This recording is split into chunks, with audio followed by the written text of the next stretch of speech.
Добре дојдовте во ЕСИ Инфо на радио ЕСИ Скопје. Невработеноста за вториот квартал од 2021 година на историско најниско ниво од 15,9%. Во споредба со истиот период во 2020 година истата е намалена за 4,8%, објави на социјалните мрежи премиерот Зоран Заев. Во неговиот статус стои: стапката на вработеност од крајот на 2020 година наваму расте со темпо како и пред пандемијата, со раст од 1,5% во последните 3 квартали.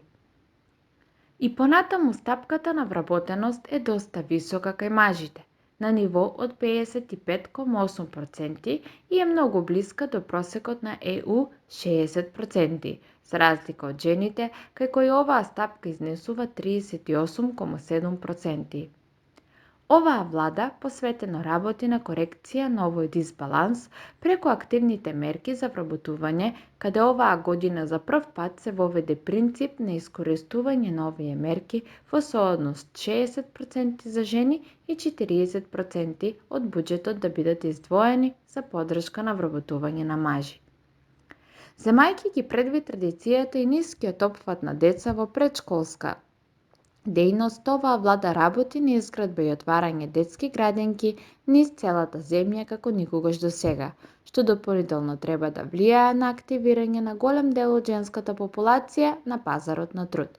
Не очекувам дека поради политички тензии некој може да ги компрометира резултатите од пописот, но ситуацијата претходно не беше таква, вели претседателот Стево Пендаровски во интервју за Радио Слободна Европа во врска со денешниот почеток на пописот, но и можноста наративот дека станува збор за пребројување на македонци и албанци да ја поткопа операцијата. Ние не можеме сосема и да сакаме да излеземе од комплектно од таа матрица на пребројување по етничка припадност, оти во нашиот устав има одредба дека одредени права и статуси им припаѓаат и на оние немнозински заедници кои се најмалку 20% од популацијата, така што тоа е одредба од рамковниот договор, тоа е одредба од нашиот устав, мора да ја почитуваме.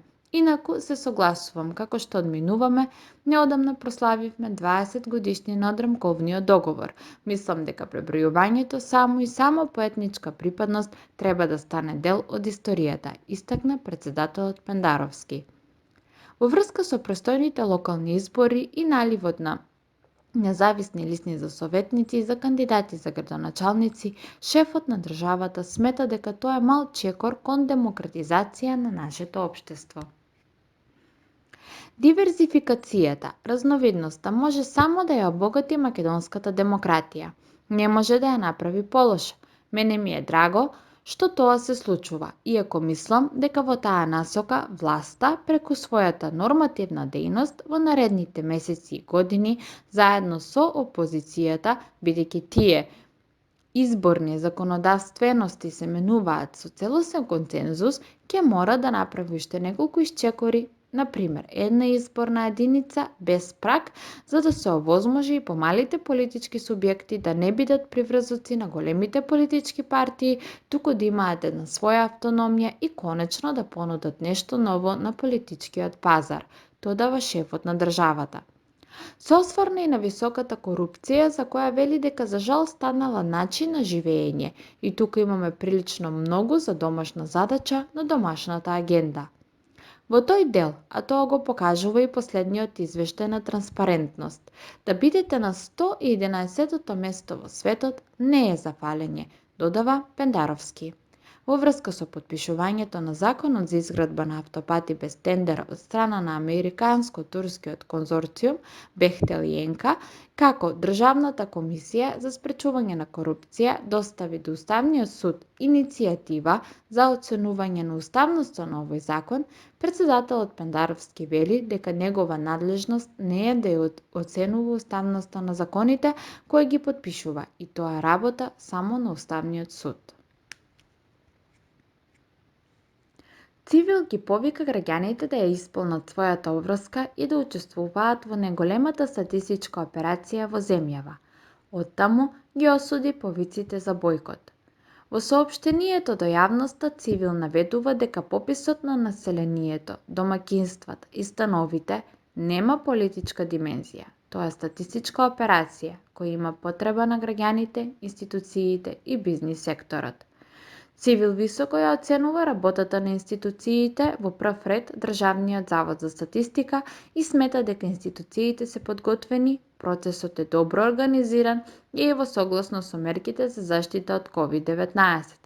Цивил остро ја осудува политизацијата на статистичката операција Попис 2021 и им посакува успешна работа на попишувачите кои ќе започнат со работа на терен од денеска 5 септември, се вели во соопштението. Од Цивил ги повикаа граѓаните да ги отворат повиците за бојкот и да ги пријават сите незаконски дејствија и нерегуларности во текот на спроведувањето на пописот. Политичките партии, како што наведуваат, треба без исклучок да го поддржат пописот преку јавни повици и комуникација со своето членство. Повиците на бојкот се кривично дело. Структурите што повикуваат на бојкот на пописот имаат цел да се стекнат со политички профит, на сметка на јавниот интерес, наведуваат од Цивил. Тоа беа најважните неделни информации, останете со ЕС Радио.